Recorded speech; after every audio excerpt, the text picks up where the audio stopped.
درود سے بڑھ کر کوئی عبادت ہے ہی نہیں اگر طریقے سے انجام پائے۔ درود سے بڑھ کر کوئی عبادت نہیں۔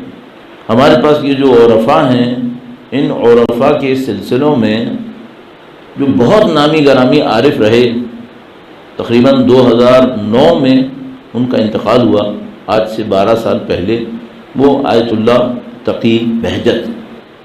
تو ان کے ایک شاگرد تھے آیت اللہ مصباح یزدی، ان کا نام بھی تقی تھا، محمد تقی مصباح یزدی، جہاں تک مجھے پورا احرام یاد آ رہا ہے۔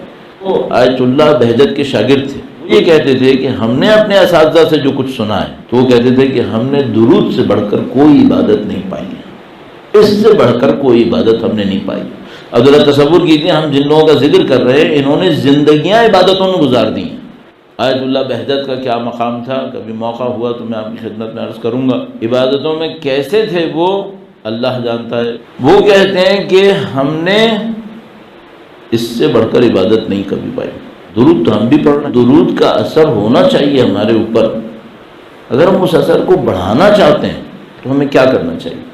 اب تو بالکل صحیح ہے، جو آپ پڑھ رہے ہیں یہی درود ہے، جو ہم پڑھ رہے ہیں یہی درود ہے، صرف ایک مشکل ہے، شاید ہم اس طرح توجہ سے نہیں پڑھ رہے، شاید اس کے پیچھے جو سوچ ہونی چاہیے اس کی ہم میں کمی ہے۔ اچھا، یہ سوچ ہی عبادت کی، عربی میں لفظ استعمال ہوا ہے مخ العبادہ، مخ، برین، عبادت کا اصلی برین اس کی فکر ہے۔ اچھا، اس کا مطلب کیا ہے؟ اس کا مطلب یہ ہے کہ اگر کوئی شخص عبادت کو سوچے سمجھے بغیر کرے تو وہ ایک ایسے ہیلدی اور فٹ آدمی کی طرح ہے جس کی باڈی دنیا کی بہترین باڈی ہے، مغز نہیں ہے۔ بھئی کسی کی دنیا میں انسان کی باڈی بہترین باڈی ہو، فٹ، ایبسولوٹلی فٹ، مغز نہ ہو، کتنا کرامت ہوگا وہ آدمی؟ کچھ بھی نہیں۔ صرف باڈی کا کیا کرنا ہے اگر دماغ ہی نہیں ہے اس کے اندر؟ تو اگر میں نے کوئی ایسی عبادت کی جو دنیا کی بہترین عبادت تھی، اور میری مثال میں دنیا کا بہترین جسم میرے پاس ہے لیکن اس میں دماغ نہیں ہے، تو وہ آدمی یوزفل ہوگا سوسائٹی کے لیے؟ نہیں، وہ یوزفل نہیں ہوگا۔ تو وہ عبادت میرے لیے یوزفل ہو جائے گی؟ اب ایک لطف و کرم ہے خدا کا، وہ یہ کہ ہمارے ہاتھ میں عبادت ہے، ایک مشکل ہے جو ہمیں صحیح کرنی ہے یا بہتر کرنی ہے، وہ کیا ہے؟ سوچ نہیں۔ کیا نشانی ہے اس بات کی کہ بھائی سوچ نہیں ہے؟ میں بہت دفعہ لوگوں سے کہتا ہوں درود بھیجیں، لوگ درود بھیجتے ہیں سوچے سمجھے بغیر کہ کیا کر رہے ہیں۔ اب یہ مجھے سمجھ میں آنا شروع ہوا کہ نہیں، یہ تو معاملہ صحیح نہیں ہوا، اس میں کچھ تبدیلی لانی پڑے گی۔ اب وہ کیا تبدیلی لانی؟ الفاظ کو تو تبدیل نہیں کرنا ہے، تو بالکل صحیح الفاظ ہیں، تو ہم نے طریقہ کار کے اوپر تھوڑا سا غور کیا، اور وہ طریقہ میں آپ کی خدمت میں عرض کروں گا۔ جتنا بھی آپ اپنے ذہن کو جمع کر سکتے ہیں جمع کر کے درود بھیجیں نبی اولاد نبی کے اوپر۔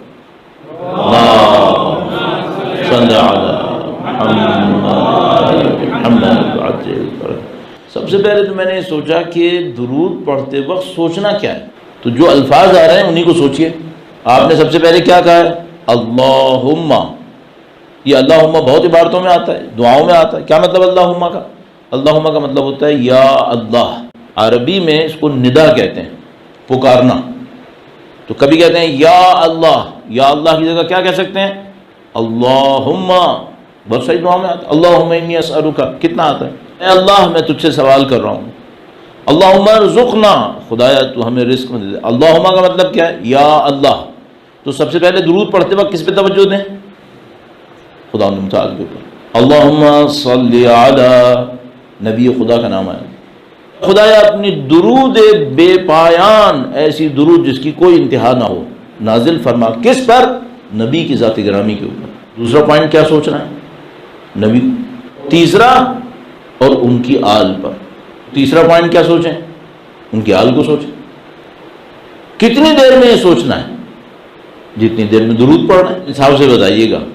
ہم لوگ درود پڑھتے وقت سوچتے ہیں کہ اب اگر اس عبادت میں مخ نہیں ہے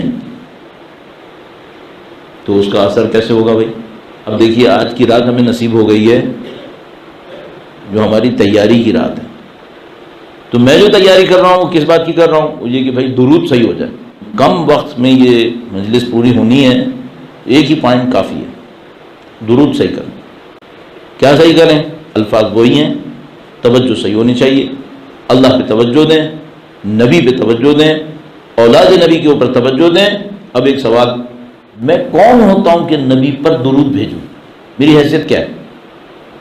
بھائی اگر ایک غریب آدمی کھڑا ہے، ایک امیر آدمی کھڑا ہے، اور ایک امیر آدمی کہتا ہے میں تمہیں کچھ دینا چاہتا ہوں، بات چلو بنتی ہے، گرچہ اصل میں تو وہ بھی نہیں دے سکتا ہے، اصل میں دینے والا تو خدا ہی ہے، لیکن اگر وہ یہ کہے میں تمہیں دینا چاہتا ہوں، چلو بات بنتی ہے۔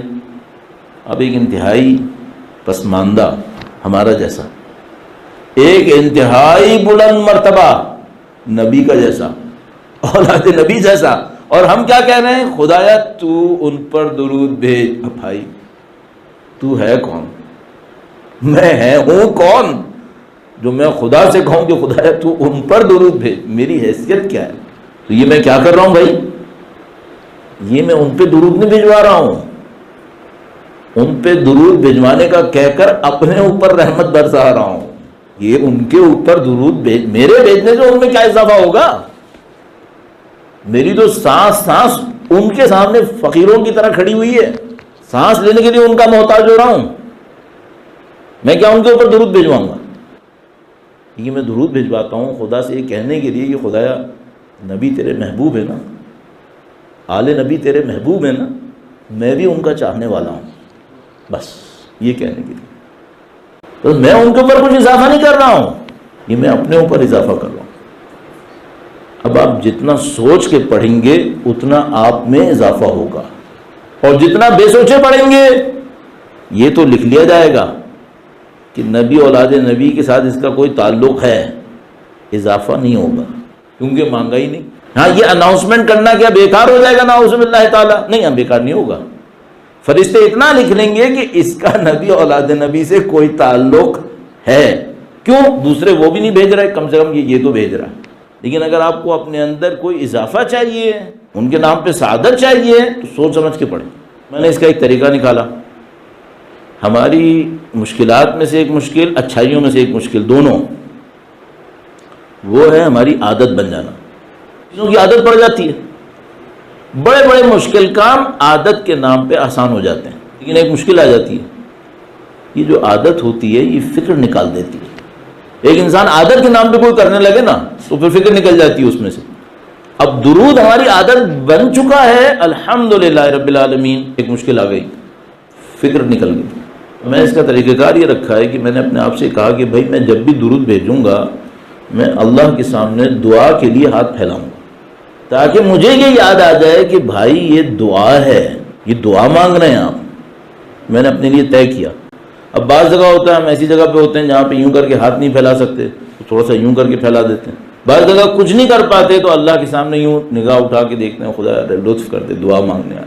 میں سوچا کچھ نہ کچھ ایسا کام کروں جس سے مجھے یہ سمجھ میں آئے کہ میں دعا مانگنے بیٹھا ہوں۔ میں آپ سے بھی یہی عرض کروں گا کہ پہلی بات تو یہ ہے کہ درود پڑھتے وقت سوچیں ضرور کہ آپ اللہ سے خطاب کر رہے ہیں، نبی اور ان کی آل پر درود کہنا ہے، اور دوسری بات یہ کہ کوئی نہ کوئی جیسچر، کوئی ہاتھ پھیلائیں، کوئی اللہ کی طرف دیکھیں، اپنے دل کو کچھ جھکائیں، سر کو جھکائیں، کچھ کریں تاکہ یہ یاد آ جائے کہ بھائی ہم یہ دعا مانگ رہے ہیں، اور یہ درود پھر بہت نورانیت لائے گا، برکتیں لائے گا انشاءاللہ تعالی۔